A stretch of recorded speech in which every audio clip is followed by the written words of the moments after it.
Boom! Hey internets, just woke up, so yeah, if I have bags under my eyes or they look weird, I just woke up. I woke up to a question from Bo Bennett.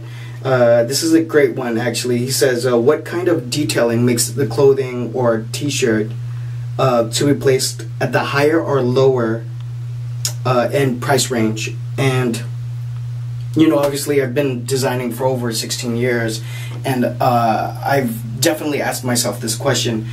So really, I believe the answer is in styling. Now, specifically, I mean within the design kind of execution of the shirt and the positioning. So positioning has to do with heritage, history, marketing, and the light in which you put the garment, or really the whole clothing line, out in the atmosphere, in the webosphere, in the world, and say that this is a brand that sells this type of shirt that sells next to Diesel, that sells next to you know, Ruka, or sells next to the Hundreds, or what. I mean, obviously you set up initially where your brand is. That's why I always ask you guys questions like, what retail do you want to sell it in, or what other brands would you like the garment to hang next to?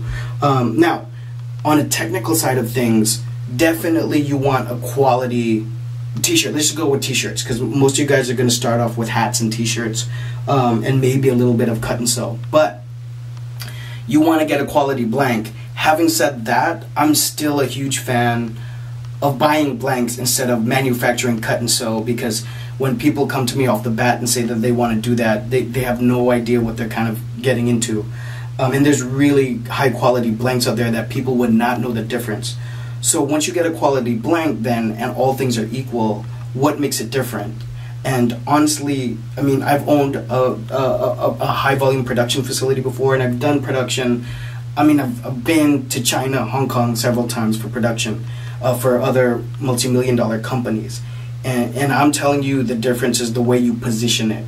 There's a really well-known designer, and he does contemporary men, so it's higher-end stuff. But he kind of came to it with a streetwear aesthetic.